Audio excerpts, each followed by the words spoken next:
नमस्कार दोस्तों, आइए आज बात करते हैं देश के पूर्व प्रधानमंत्री अटल बिहारी वाजपेयी जी की। जब भी अटल बिहारी वाजपेयी जी का नाम लिया जाता है तो तुरंत उनकी अपने अंदाज की राजनीति और चिर परिचित अंदाज की उनकी कविताएं याद आ जाती है। राजनीति के इस धुरंधर के जीवन का एक और पहलू है और वह है इनकी प्रेम कहानी। देश के बड़े पत्रकार कुलदीप नैयर ने अपनी किताब में लिखा है कि ये देश के राजनीतिक हलके में घटी सबसे महान प्रेम कहानी थी। अटल बिहारी वाजपेयी की ये प्रेम कहानी की शुरुआत 40 के दशक में होती है, जब वो ग्वालियर के एक कॉलेज में पढ़ रहे होते हैं। उस वक्त वह भी उनके साथ पढ़ रही थी और अटल जी को वह बहुत अच्छी लगा करती थी। एक दिन अटल जी ने उनको एक लव लेटर लिखा। अटल जी ने लाइब्रेरी में लव लेटर एक किताब के अंदर रख कर दिया, लेकिन इस लव लेटर का जवाब नहीं आया। अटल जी बहुत निराश हुए। अटल जी को उस वक्त यह नहीं मालूम था कि उनके द्वारा लिखी गई ये चिट्ठी सालों बाद उनकी जिंदगी में एक बार फिर दस्तक देगी और सब कुछ बदल कर रख देगी। इस बीच जिंदगी आगे बढ़ चली और अटल बिहारी वाजपेयी जी जिनसे मोहब्बत करते थे वो राजकुमारी कौल की शादी तय हो गई। उनके पिता एक सरकारी अधिकारी थे और उन्होंने राजकुमारी कौल की शादी एक टीचर बृजनारायण कौल से तय कर दी। अटल जी पर लिखी गई किताब Atal Bihari Vajpayee a man of all seasons में राजकुमारी कौल के एक पारिवारिक करीबी के हवाले से लिखा गया है कि वास्तव में वह अटल जी से शादी करना चाहती थी, लेकिन घर में इसका जबरदस्त विरोध हुआ। हालांकि अटल ब्राह्मण थे, लेकिन कौल अपने को कहीं बेहतर कुल का मानते थे।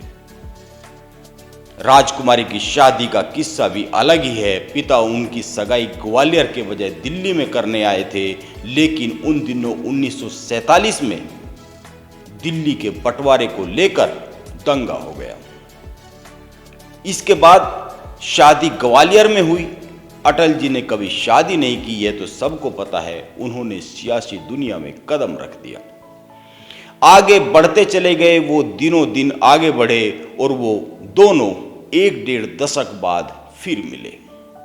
अब सवाल ये आता है कि वो दोनों फिर कहाँ मिले। उस समय अटल जी सांसद बन गए थे और राजकुमारी दिल्ली आ गई थी। उनके पति दिल्ली यूनिवर्सिटी के रामजस कॉलेज में फिलॉसफी के प्रोफेसर थे। यह 60 के दशक की बात है। उन दिनों अटल जी प्रोफेसर कौल के घर काफी आने जाने लगे थे। हालांकि उस समय किसी को अंदाजा नहीं था कि अटल जी और राजकुमारी की कभी गहरी दोस्ती रही है। उन दिनों जनसंघ का दिल्ली यूनिवर्सिटी के छात्र संघ पर काफी दबदबा था। 1968 की बात है। 1968 में दीनदयाल उपाध्याय के अचानक निधन के बाद जनसंघ के अध्यक्ष के पद के लिए अटल जी के नाम पर विचार किया जाने लगा। उस वक्त पार्टी में उनके धुर विरोधी हुआ करते थे बलराज मधोक जी ने आरएसएस के सरसंघचालक जो उस समय हुआ करते थे एमएस गोलवलकर के साथ मिलकर एक लॉबिंग शुरू की और अटल जी पर कई आरोप लगा दिए। उन्होंने अटल जी पर क्या आरोप लगाए?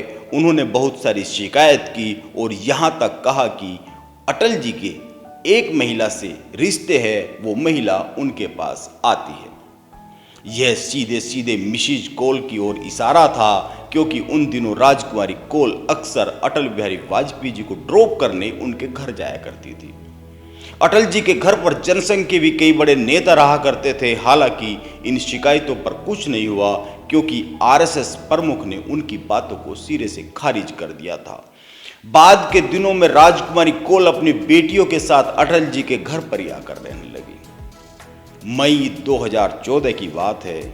मई 2014 में जब मिसेज कौल का निधन हुआ तो अखबारों में पहली बार उनके बारे में कुछ खबरें छपी। इस बारे में थोड़ा विस्तार से पहले पेज पर छापा केवल इंडियन एक्सप्रेस ने। इसके बाद बहुत से लोगों ने जाना कि वह अटल जी की जीवन की डोर थी, उनके घर की सबसे महत्वपूर्ण सदस्य थी और उनकी सबसे घनिष्ठ मित्र थी। पत्रकार कुलदीप नैयर ने टेलीग्राफ में लिखा, संकोची मिसेज कौल अटल की सब कुछ थी। जिस तरह उन्होंने उनकी सेवा की वह शायद कोई कर पाए। वह हमेशा उनके साथ रही जब तक उनका हार्ट अटैक से निधन नहीं हो गया।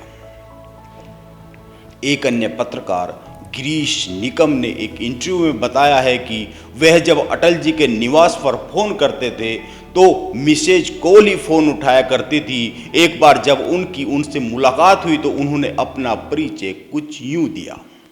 उन्होंने कहा, मैं मिसेज कौल राजकुमारी कौल हूँ। वाजपेयी जी और मैं लंबे समय से दोस्त रहे हैं, 40 से अधिक सालों से। उन्होंने ये भी बताया कि किस तरह सालों से वाजपेयी जी उनके और उनके पति प्रोफेसर कौल के साथ रहते आए हैं। राजकुमारी कौल का एक इंटरव्यू भी छपा था। एक महिला मैगजीन में इंटरव्यू छपा था, 80 के दशक में छपा था। उन्होंने इंटरव्यू में कहा था, जब पत्रकार ने उनसे अटल और उनके बारे में पूछा तो राजकुमारी कौल ने कहा, उन्हें इस बारे में कभी अपने पति को कोई स्पष्टीकरण देने की जरूरत ही नहीं पड़ी है। उनके और पति के रिश्ते समझबूझ के स्तर पर काफी मजबूत है। 2014 में मिसेज कौल के निधन पर अटल जी के घर से मिली रिलीज में एक प्रेस विज्ञप्ति जारी हुई थी। उसमें उन्हें मिसेज कौल को पारिवारिक सदस्य बताया गया था। वैसे यह तो सभी को याद होगा कि 2014 तक अटल जी खुद बहुत ज़्यादा बीमार रहने लगे थे और उनकी तबीयत इतनी अच्छी नहीं रहती थी कि वो रिलीज वो खुद तैयार करते या करवा पाते। ये राजनीतिक हलकों में बहुत प्रसिद्ध और चर्चा में रही एक प्रेम कहानी थी। अटल जी भी आज इस दुनिया में नहीं है और मिसेज कौल भी नहीं है। तो दोस्तों, यह थी अटल जी की एक प्रेम कहानी। एक और प्रेम कहानी के साथ फिर मिलते हैं। नमस्कार।